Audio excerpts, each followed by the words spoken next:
That's crazy. What is up, peoples of YouTube? I'm the Motorcycle Mick, and today we start the journey of buying cheap wheels for your motorcycle off the internet. Now, I'm not gonna joke with you, I'm not gonna hold you or try to do anything to you. There's not going to be the Heritage in this video. This is the part, I guess, leading up to where we're at right now. And hopefully sometime later this week, I will be getting the Heritage back and she will make her debut sometime. I'm hoping the next video. Honestly, it's been a while. It's been over a month and a half. You guys have followed the channel, and it's not been fun. But before I get too far on that, if you are new to the channel and watching for a very long time, hit that subscribe button down below. I upload new videos every Tuesday around 3 o'clock Eastern Standard Time. I do a live stream every Thursday, and you can always join in on that live stream if you got something you want to talk about, have issues with motorcycles.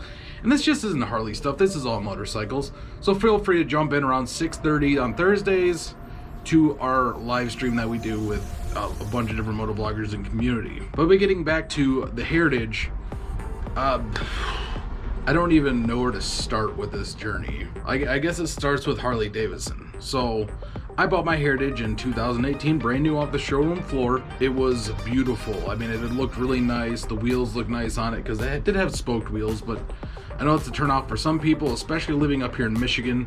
But for me, I really like that spoked look. It was like a classic look. I mean, it's a Heritage Classic, so it's gonna come with the spoked wheels. Little did I know that later on down the road that it would turn into a complete nightmare for me. So I had the bike for about a year and had it completely stored and covered through winter, and then after that winter there was rust and stuff on the spokes, and I cleaned the bike and everything before I put it away.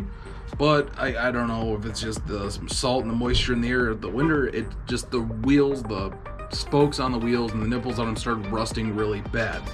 But it wasn't really bad at first. It wasn't up to the point where you could wash it off with a pressure washer. It wasn't anything like that, and I didn't really think twice about it. And then came when the next year, this year's riding season came up. Now, we've had some nice days to go out riding and all that kind of stuff, but I really started to notice, and it looked really bad to have rusty spokes on my bike because the rest of the bike looked beautiful, really cool, my vision of what I wanted my bike to look like. And so the problem is that when you get into that point of where you have a vision for your bike and you start seeing rust in places it shouldn't be, especially on a 2-year-old bike, well, then you start to ask some questions. So I reached out to Harley-Davidson. I reached out to my local dealer and asked them about it, and I was told, unfortunately, even though I did have the wheel and tire protection on the bike, even though they had to find it because it was put somewhere weird, that my wheels and tires were not covered for corrosion because it's considered regular wear and tear. Now, had I known that, I probably wouldn't have went with a spoked wheel. Actually, you know what? When I bought the bike, the spoked wheels I was told were, they don't rust, anything like that. And then all of a sudden, after these rust issues start happening, everyone's like, oh, that's what you have to do. You gotta wax them, all these different things. Which, had I known that back when I first got the bike, it would not have been an issue. But then we get to the point we're at now, where those spokes are corroded and damaged, and actually worries me to ride the bike. So then I started doing some research and started looking. And I found a company that had the spoked fat spoke wheels that were the regular size, because I didn't want to go to a bigger size wheel on the front. I did not want that cholo look. That's looked for some people, but not for me. I do drag racing with Bell Power Sports. I did not want that to be, I don't want to be sacrificing any durability for the look of the bike. And honestly, the big wheel on the front really bothers me. That's why I like the Heritage Softail and the Sportster 48, because it's got the fat wheels on the front and back. So I found these wheels. I was doing my research, did a lot of research, and a lot of people said these wheels are great. You know, they're not the name brand. I guess they are name brand because it's made by Ultima and Demon. So I got the wheels from Demon Cycle. That's where this shit show started. That's where my whole story for this started, with the people that have been watching my channel consistently since I started doing this. So I ordered the wheels, you know. It was a great deal. Got the wheel, you know, I was like all excited, got everything I supposedly needed with it, did some research. They called them, talked to them, said they'd give me a call back, and they did. So everything's taken care of, the wheels get shipped to me. Well, somewhere along the way, FedEx loses my rear wheel to where it's at right now, wherever in the world it might lie. But FedEx loses my rear wheel. And I didn't find this until the front wheel arrived, and then the rear wheel didn't. And that drew a big red flag for me, because I'm getting really upset, pissed off, yelling at people on the phone like you do. Now I'm sitting with one single front wheel. And you might think it could get that's it, just a little hiccup and all that kind of stuff, but it does get worse. So I called down there, tell them like, hey, I got this wheel. They asked for my order number and everything. I gave them my information, and the guys down there are really cool, really helpful. Somehow the packages got mislabeled or something like that. They asked me what I got, because I wasn't home when I called, because I only got one wheel. And so I gave them the order number, like, okay, it says this one was delivered and this one wasn't. Well, I didn't know when I got home that the front wheel had been delivered and the rear wheel hadn't, and that the packaging labels were flipped for the order. So I ended up saying, I just need another wheel sent out. I haven't got it. FedEx lost it. It already took a week to get that one wheel, or a week and a half to get that one wheel. So that's when I get sent the new rim from the factory to make it faster. Well, the problem is I get all excited, I don't check it, and I get sent another front wheel. So now I'm sitting with two front rims, and this isn't helping me at all. I'm starting to get really agitated because I got sent two front rims. I can't do anything with it, let alone the bearings. Like, they don't tell you that the wheels ship with bearings and everything in them, so you have to get them pulled and replaced with the ones they send you, which is already an issue within itself to be able to get the wheels and get the bearings and everything pressed out. So I get the wheels and I get the rear wheel, so I'm like, oh, this is the wrong one. So they're like, okay, we'll send you a new one. Well, I get sent another week and a half later, I get my new rear wheel in the mail. This one's labeled Ultima. That's when I realized that both Demon Cycle and Ultima all come from the same place.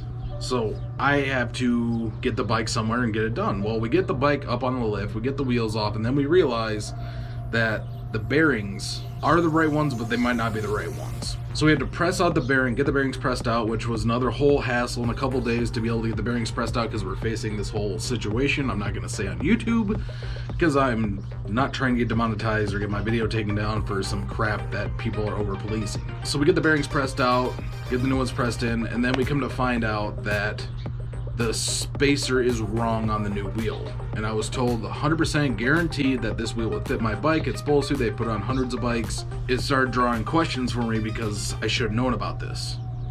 So lack of research on my part, and then I guess lack of knowledge on their part. I don't know. I got sent this wheel and the spacing is off. So I'm like, all right, cool. What do I need? I get told I need a spacer. So I order a spacer from Harley. It was like $45.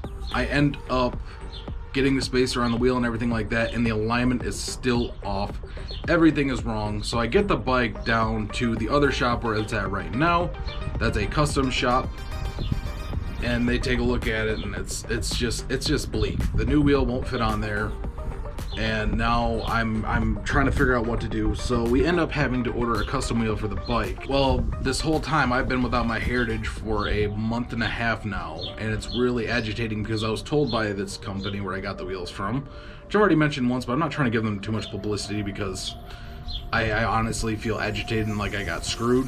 So here we sit with the wheels not working on the rear wheel, not working on the bike, and the rear wheel actually has to get measured. So the hubs, to explain why the spacing on the rear wheel didn't work properly, is because the wheels would fit underneath there, but the spacing, everything would be off. So it's not the sprocket spacer I needed, it's actually the whole dimensions of the hub compared to the new 2018 Softail models. So now I had to get it measured and all these things made, all these things checked out to make sure that it does fit, measured, and had to get a custom wheel order to fit on the rear of the motorcycle so that I can put it on there without a space or anything like that, and be able to get the bike back on the road properly without any worries. So a big shout out and thank you to Bad Pig Customs. And if you haven't heard them, go check them out. They make some really cool custom bikes, but go check them out. But a big thank you to them for being able to figure out what the issue was and what the bike needed, and being able to have something on the back there that's not require spacer, not going to worry about ripping off because of torque. And the reason I'm not getting the front wheel replaced is the Demon Cycle front wheel did fit the bike, and it fits fine and works properly. The rear one is the one that was really bad and messed up, and I'm worried about that because that's where my torque goes to. The front wheel doesn't have too much strain on it, so, and it fit and everything was right for it. So that's where we sit now, is the Heritage is in the shop waiting for the wheel to arrive from DNA and they had the wheel made, and it should have shipped a little bit last week, and that's what I'm hoping this week sometime I get my bike back and be able to get the Heritage back on the road, get it back in videos for you guys to see, because I really miss my baby, and I really was riding her and having all of it. Like, it's a badass looking bike, and I can't ride it right now, and I love my Sportster, but my Heritage 114 is my baby. It is like, I cannot be separated from her. And so that's why I'm so stressed out and so angry and all that kind of stuff about this right now, because the whole moral of the story is when you buy cheap wheels, you're going to end up dealing with the same issues that I am, that you don't have the ability to have someone measure it out and make sure it's going to fit properly. I mean, these wheels might fit on older motorcycles, but not on the 18 and up Softails, specifically the FL Softails. So make sure you know what you're getting, because I know the FX Softails all came with mag wheels, the FLs all came with spokes. So if you are going to be looking for new wheels, make sure you just get them custom made and done right for the bike. If you're going with like the mammoth spoked wheels, which is the ones I got, the fat spokes. And yeah, so this is part 1 of the video, guys. Part 2 will be out hopefully next week. I'm really hoping for next week. If not, it'll be the week after, but I'm aiming for this week or next Tuesday to have the video out for part 2 of this.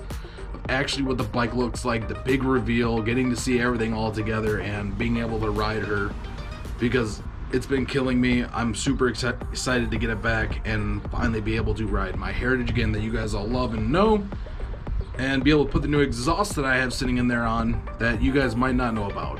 But for now, that's all I got. I hope you enjoyed this video. If you did, don't forget to leave a big thumbs up. Hit that subscribe button, because I make great content, and if you like it, feel free and feel obligated, I guess, to hit that subscribe button and hit that bell icon to be notified when I upload videos. And as always, I hope you have a great day, evening, night, morning, afternoon, tea, brunch, lunch, nightcap, midnight snack, crumpet, McGriddle, bacon sandwich. And remember to always ride for freedom. And don't buy cheap fucking wheels. Goodbye.